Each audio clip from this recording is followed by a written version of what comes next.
Selamat pagi saudara-saudara yang dikasih Kristus, jumpa lagi dalam renungan pada pagi hari ini. Namun sebelumnya kita bersatu dalam doa. Damai sejahtera Allah yang melampaui segala akal, itulah yang akan melihara hati dan pikiran saudara-saudara dalam Yesus Kristus Tuhan kita. Amin. Firman Tuhan pada pagi hari ini tertulis di dalam 2 Tesalonika 1 ayat 3. Kami wajib selalu mengucap syukur kepada Allah karena kamu, saudara-saudara. Dan memang patutlah demikian, karena imanmu makin bertambah dan kasihmu seorang akan yang lain makin kuat di antara kamu. Demikian firman Tuhan. Kewajiban mengucap syukur. Saudara-saudara, pasal ini dimulai dengan pengakuan Rasul Paulus bahwa ia wajib mengucap syukur kepada Allah atas jemaat Tesalonika. Kata wajib dalam bahasa Yunani opeilomen. Ini menunjukkan bahwa ucapan syukur bukan sekadar respon emosional, melainkan suatu kewajiban moral dan spiritual. Sebagai orang percaya, mengucap syukur itu menjadi ciri khas hidup orang yang beriman. Kita dipanggil untuk hidup dalam syukur. Karena apa? Karena segala pertumbuhan rohani adalah karya Allah sendiri. Karena hidup kita sampai dengan detik ini adalah karya Allah sendiri. Itu sehingga kita wajib untuk mengucap syukur. Iman yang bertumbuh. Rasul Paulus memuji pertumbuhan iman jemaat Tesalonika.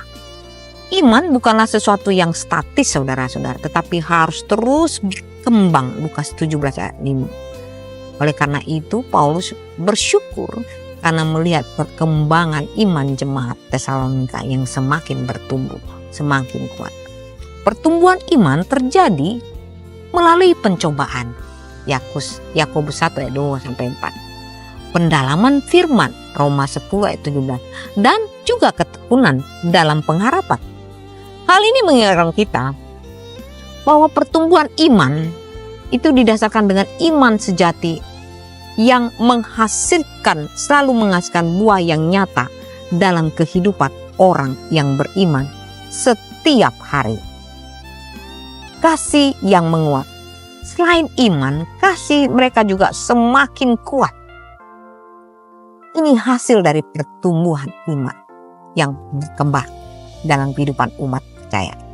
Kasih dalam bahasa aslinya adalah agape, adalah ciri khas murid Kristus. Yohanes 13 ayat 35.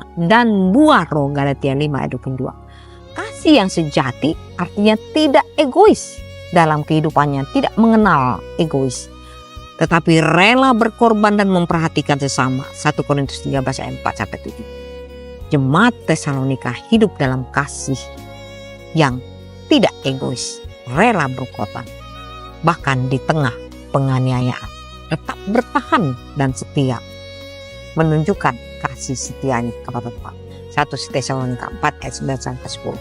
Saudara-saudara, syukur sebagai gaya hidup. Apakah kita memiliki hati yang selalu bersyukur, bahkan melihat karya Allah dalam kehidupan orang lain? Pertumbuhan iman. Bagaimana iman kita bertumbuh? Apakah melalui pembacaan firman Tuhan, doa dan ketekunan dalam pencobaan? Iman kita bertumbuh. Kasih yang nyata. Apakah kasih kita kepada sesama semakin dalam? Ataukah kita masih terjebak dalam kepentingan diri sendiri? 2 Tesalonika 1 ayat 3 mengajak kita untuk melihat karya Allah dalam komunitas jemaat.